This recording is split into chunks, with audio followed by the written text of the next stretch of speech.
Chosen ones, where you were. Chosen ones back with another powerful and productive video, right? Great. Your enemies and haters are secretly afraid of you. Yes, they are in a mess right now. I'm telling you, chosen one. In this video, I'm going to expose your enemies and haters. And if you watch this video to the very end, I'm telling you, you will come out with a trick to defeat your haters and your enemies. You will overcome them perpetually. I'm telling you. This is a divine revelation that I had this afternoon as I came back from work and I was, tired, and I said, okay, let me relax a little bit. And this revelation came to me, right? Great. So after going to the gym to work out, I say, okay, let me record a video for the day, right? Great. So this message is a divine message, is going to bless each and everyone that is under the sound of my voice. I'm telling you, chosen one. So you need to take this message very serious, okay? Right, great. You see, your enemies and haters are secretly afraid of you. But what you don't know as a chosen one is that you most of the time become afraid of your haters and enemies and critics too. They are afraid of you and you are afraid of them, just like the serpent's life and the human life. The serpent, the snake, is always afraid of humans, and humans are also afraid of the serpent. That is the snake. That is exactly what is happening between you and your enemies. I'm telling you, right? Great. You see, the enemy and haters are secretly afraid of you. That is why they have to come with attacks on you. All right, great. And the moment they come with the attack and you start to feel fear and fear takes over you, I'm telling you, then you are giving energy to them. Remember, the only power the enemy have over you, your haters have over you, is the power that you give to them. Yes, so the moment they come with attack and you start to think about, how this attack is severe, how it is difficult, they come with challenge, and you are thinking about how the challenge is difficult. Let's say, let me make it practical for you to understand, all right? Great. Let's say you have been diagnosed with a particular sickness, all right, or disease or whatever. And, that disease or sickness that you've been diagnosed of, you realize that it is something that has run through your family. It is that same sickness that, took the life of your mother or the life of your father or your uncles or your niece and many people in the family. So the moment you are diagnosed of that same sickness, right, you begin to, remember all those people that they couldn't survive that ailment, that sickness, that disease. And what happened? You begin to fear. The moment you begin to fear, I'm telling you, you are giving power and authority to the enemy. I'm telling you, the enemy and haters are powerless. They are powerless. They always derive power from you. They always have to feed on your power. And when they feed on your power, they're gonna get you because you become powerless and you make them more powerful over you, right? And this is when belief has to come in, because you believe in and thinking, yeah, that sickness, that disease is gonna be the end of your life, right? So the moment you think in that way, fear sets in. And remember, fear and doubt are at the opposite side of faith. All right, great. So the moment you doubting, the moment fear sets in, you cannot be conscious and mindful of your faith in pressure and in tension time. That is, in times of an attack, in times of sickness, in times of disease. So you start to feed on your fear, and your fear overwhelms you. So it is the fear that overwhelms you that is probably going to take your life. It is not the enemy or the haters. They have no power. It is what they've caused you, they've struck you with, that you are afraid of it. That is what is going to, shorten your life. Right? Great. So, what am I trying to put across?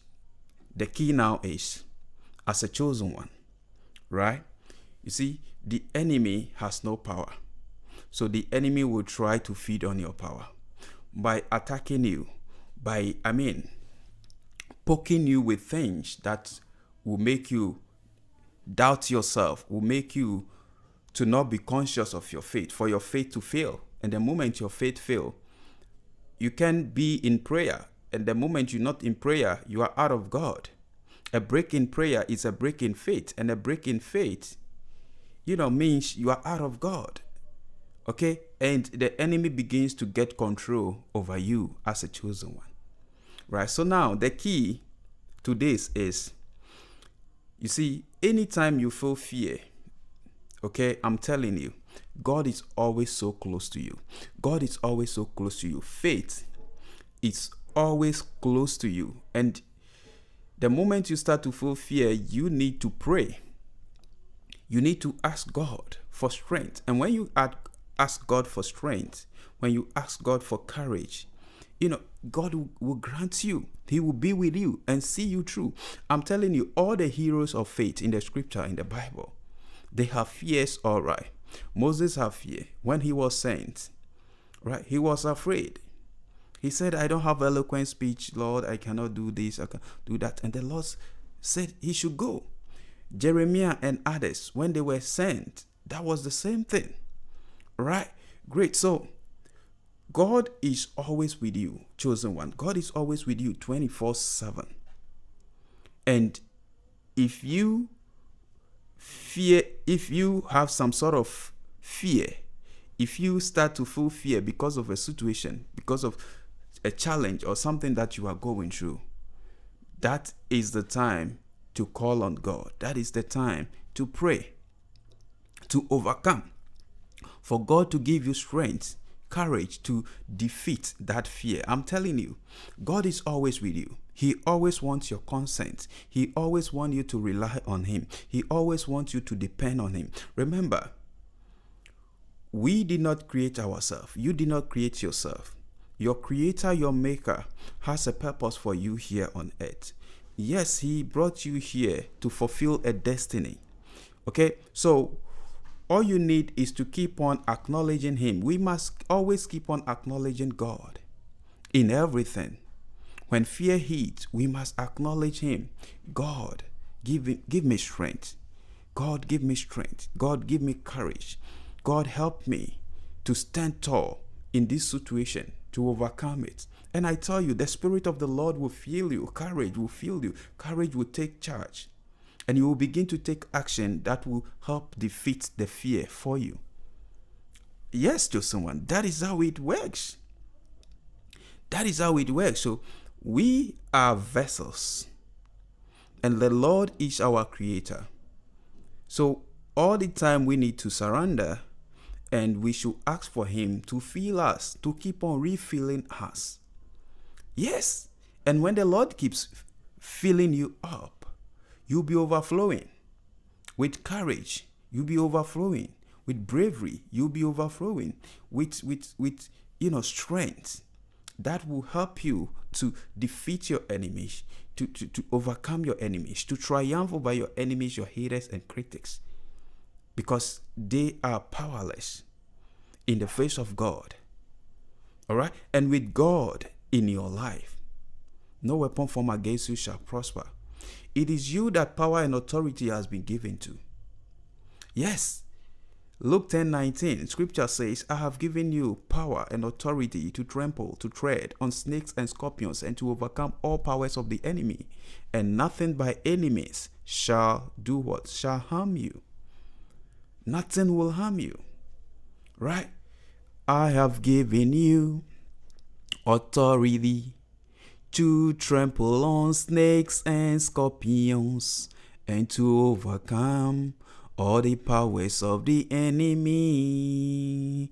Nothing will harm you, nothing will harm you, nothing will harm you. Nothing is going to harm you as a chosen one, because God has given you that power and authority.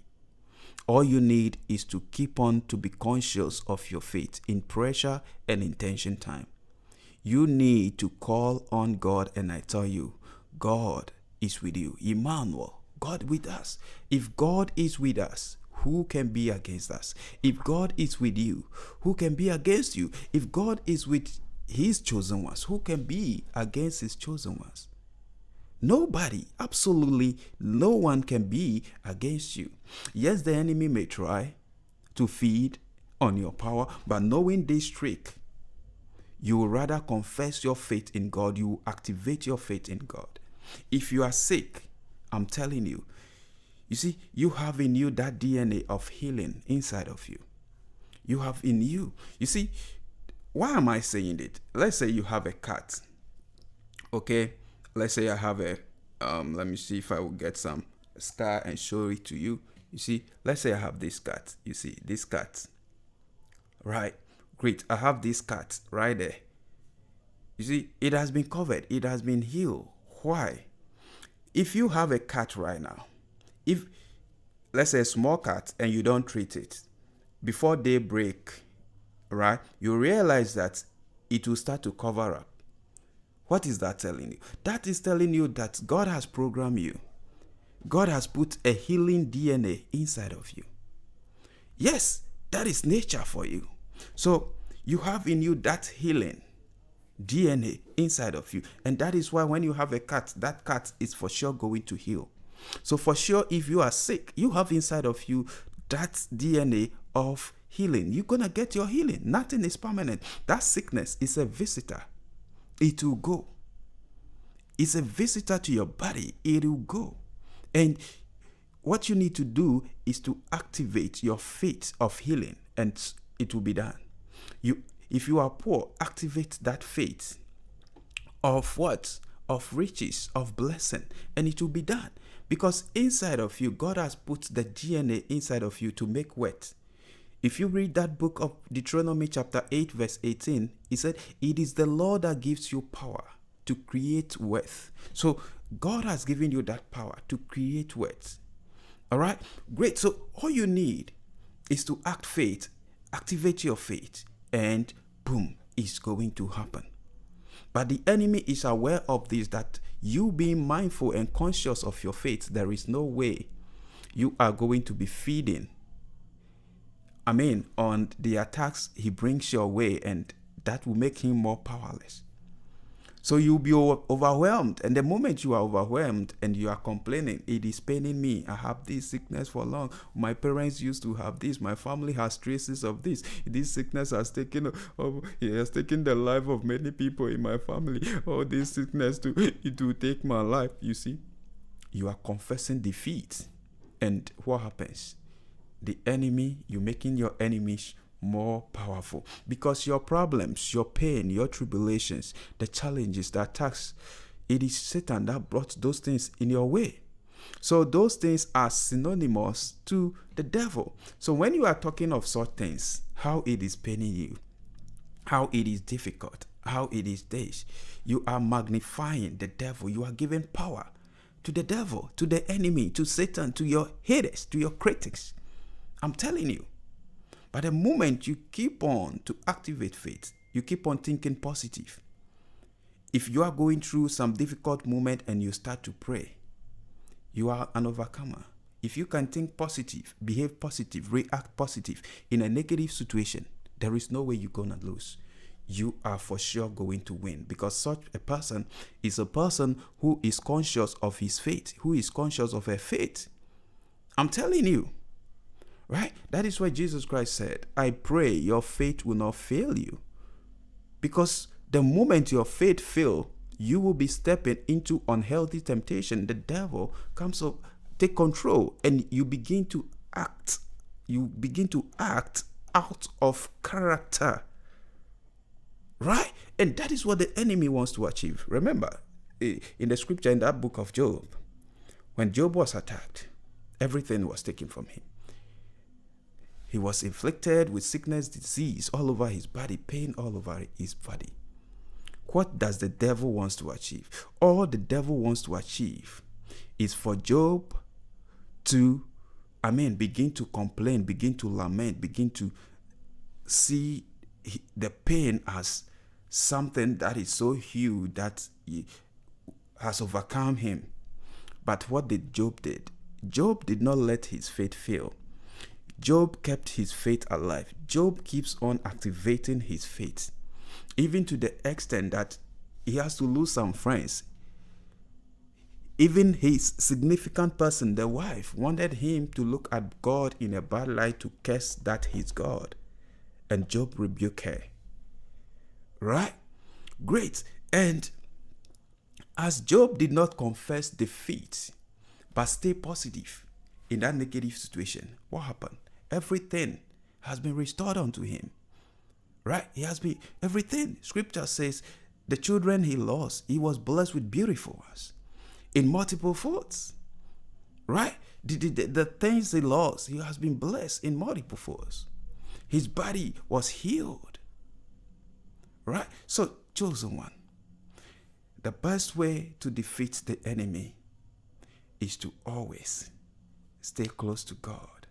Confess. Activate your faith in God.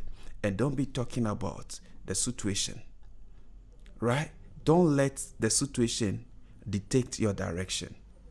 If you let the situation dictate your direction and your confession, the words you speak and the actions you take, right, you will not win. But when you confess your God, who your God is, right, you activate that faith that goes with God. I'm telling you, there is no way the enemy will triumph over you. So stop giving your enemy power. It is you that gives him power, without you believing that, oh, this is too much for you. That thing cannot be too much for you. If you tell yourself, I will overcome every obstacle. I will overcome every challenge. I will overcome. I can handle it. Yes, I am an overcomer. I am a conqueror. You are under my feet. You are my footstool. I will tread over you. I will trample over you, because power and authority has been given to me. I decree and declare. That book of Matthew 18 verse 18. He said, what you declare here on earth shall be declared in heaven. What you bind on earth shall be bound in heaven. So it means power and authority has been given to you. So if you are using your power and authority to be talking about defeat, to be talking about your sickness, to be talking about your disease, that is what you are connecting to heaven. Yes, you are making Satan more big, the enemy, the devil more big. And I'm telling you, you are the power. You are the power. Stop giving your power to your enemies, your haters. Stop giving energy to them. And I tell you, they will be powerless. Right? They will be powerless. They will always be in a mess. They will always be in a confused mood. That is how you win your battle as a chosen one. Right? That's it. The enemy is scared of you. He's afraid of you. Secretly, they are afraid of you. Because greater is he that is in you than he or she that is in the world. The enemy knows that. So, that addiction is not going to last forever. You will overcome it. Tell yourself, I will overcome it. Even if you don't know when, remember, everything has an expiration date. Everything has an expiring date. Yes, every created thing. There is time for everything. Yes, there is a starting time for something and there is an ending time for something. I start this video at a certain time. I'm going to end at a certain time. That's it. And so is life. Nothing is permanent. So whatever you're going through, whatever you're facing right now, don't let that dictate your direction and begin to look at God in a bad light. No. what you are going through is there to test your faith. So begin to activate your faith rather. Begin to confess positivity, how huge, how great your God is. And that is how you keep on winning your battle as a chosen one. Thank you so much. Thank you for watching. See you in my next video. I'm out for now. Peace.